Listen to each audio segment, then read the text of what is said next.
আসসালামু আলাইকুম সবাইকে ওয়েলকাম জানাচ্ছি রেসিপি বাই আমার কিচেনে আরও নতুন একটি রেসিপি দেখার জন্য।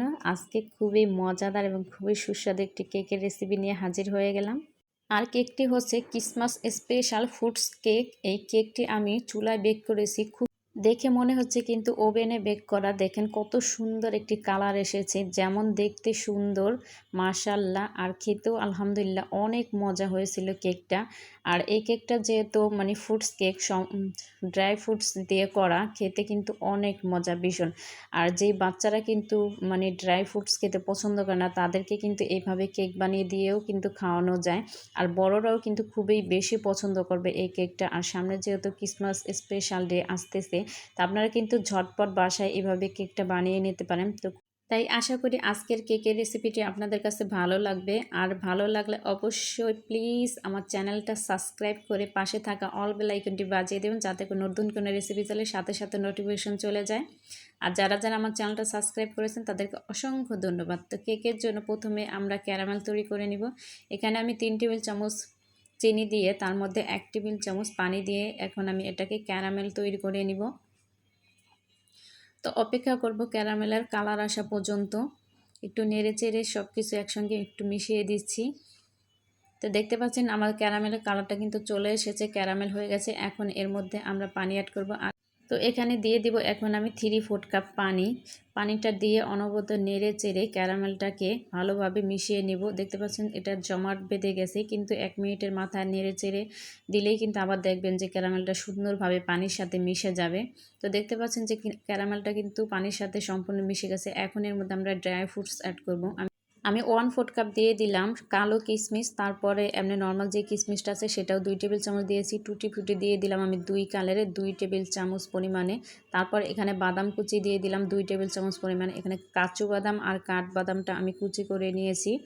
তো এখন ভালোভাবে নেড়ে চেড়ে মিশিয়ে আমি এটাকে জাল করে নিতে হবে 2 থেকে 3 মিনিট। আর তার মধ্যে দিয়ে দিলাম আমি 1/2 কাপ পরিমাণে চিনি।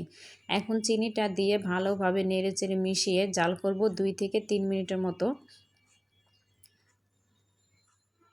তো দেখতে পাচ্ছেন আমার কিন্তু এটা বলক চলে এসেছে, আর এটা আমার জালও করা হয়ে গেছে। আমি 2 থেকে 3 মিনিটের মতো জাল করে নিয়েছি। এখন চুলাটা বন্ধ করে এখন আমরা বাকি প্রসেসে চলে যাব। এখানে 1/4 কাপ পরিমাণে লিকুইড দুধ দিয়ে দিলাম, 1/4 কাপ রান্নার রেগুলার তেল। তো দুধ আর তেলটাকে একটু ভালোভাবে মিশিয়ে নিচ্ছি আমি। তো এটা মেশানো হয়ে গেলে এখন এর মধ্যে আমরা অ্যাড করব ময়দা। আপনারা চাইলে কিন্তু এখানে ময়দার পরিবর্তে কিন্তু আটাও ব্যবহার করতে পারবেন। তো 1 কাপ ময়দা দিয়ে দিলাম আমি। এখন এর মধ্যে দিয়ে দিব আমি 1 চা চামচ বেকিং পাউডার। তো আর দিয়ে দিব 1/2 চা চামচ বেকিং সোডা। এখানে অবশ্যই বেকিং সোডাটা একটু ব্যবহার করতে হবে। আমি 1/2 চা চামচ বেকিং সোডা ব্যবহার করেছি। এখন ভালোভাবে সব কিছু একসঙ্গে চেলে নিলেই কিন্তু হয়ে যাবে। তো চেলে নেওয়া হয়ে গেলে এর মধ্যে আমি 1/4 চা চামচ লবণ দিয়ে দিলাম। আপনারা যদি কেকে লবণ পছন্দ না করেন তাহলে না দিলেও চলবে। তো আগে থাকতে যে জাল করে রেখেছিলাম ড্রাই ফ্রুটসগুলো, সেগুলো এখন এর মধ্যে আমি দিয়ে দিব সম্পূর্ণটা। তো সম্পূর্ণ ড্রাই ফ্রুটসগুলো দিয়ে এখন একটা হ্যান্ড উইচ দিয়ে ভালোভাবে সব কিছু একসঙ্গে মিশিয়ে নিব আমি। অনবরত নেড়ে চেড়ে সব কিছু ভালোভাবে একসঙ্গে মিশিয়ে নিতে হবে। তো দেখতে পাচ্ছেন আমার মিশানো কিন্তু হয়ে গেছে। আর এই কেকের ব্যাটারের ঘনত্বটা কীরকম হবে দেখেই বুঝতে পারছেন। এটা বেশি ঘনও হবে না, আবার বেশি পাতলাও হবে না। তো এইরকম কেকের ব্যাটারের ঘনত্বটা থাকতে হবে। তো আমার কেকের ব্যাটারটা রেডি। এখন আমরা একটা মোল্ড নিয়ে নিয়েছি। আমি এখানে 6 ইঞ্চি সাইজের একটা পুডিংয়ের মোল্ড নিয়ে নিয়েছি। তো সেটার মধ্যে আমি কেকের ব্যাটারটা ঢেলে দিব। আর এখানে চেষ্টা করবেন 6 ইঞ্চি কি 7 ইঞ্চি সাইজের কেকের মোল্ড ব্যবহার করার জন্য। তো আমি সম্পূর্ণ ব্যাটারটা এর মধ্যে দিয়ে এখন এটাকে একটু ট্যাপ করে নিব। ভেতরে বাবলস থাকলে সেটা যাতে করে বের হয়ে যায়। তো ট্যাপ করা নেওয়া হয়ে গেলে এখন উপর দিয়ে আমি কিছু টুটি ফুটি দিয়ে দিলাম। তো তারপরে দিয়ে দিব কিছুটা বাদাম কুচি। আমি বাদাম কুচি করে রেখেছিলাম সেটা, তারপর কিছু কাজু বাদাম দিয়ে দিব এর উপরে। তো কাজু বাদামটা দেওয়া হয়ে গেলে এখন আমি কালো কিশমিশটা দিয়ে দিব। আর এটা উপরে সাজিয়ে দিলে কিন্তু দেখতে খুবই সুন্দর লাগে।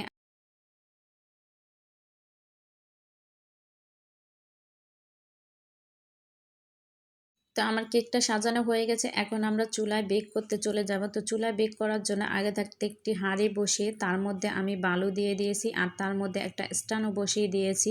এখন আমি কেকের মোলটাকে এর উপরে বসিয়ে দিব। আপনার চাইলে কিন্তু বালুর পরিবর্তে এখানে লবণও ইউজ করতে পারেন যদি হাতের কাছে বালু না থাকে। এখন একটি ঢাকনা দিয়ে ঢেকে দিব 40 থেকে 45 মিনিটের মতো। প্রথম 2 মিনিট আমি মিডিয়ামে রেখে আঁচটা তারপরে লোতে করে দিয়েছিলাম। দেখেন মাশাআল্লাহ করে কি সুন্দর কালার এসেছে কেকটা, একদম ওভেনের মতো।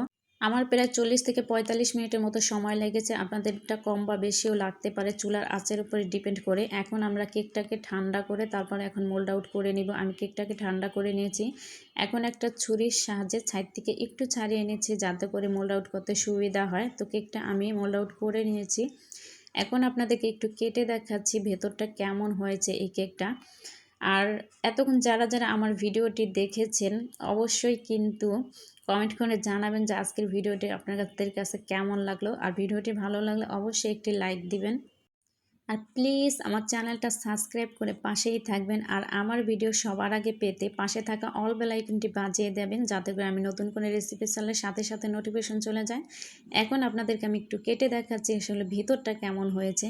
দেখুন কতটা সফট হয়েছে এই কেকটা।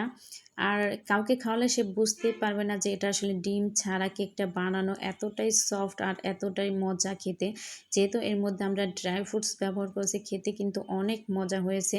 ভিডিওটি বেশি বেশি শেয়ার করে দিবেন আর অন্যদেরকে দেখার সুযোগ করে দিন। আজ এই পর্যন্ত, ভালো থাকবেন সবাই। আল্লাহ হাফেজ।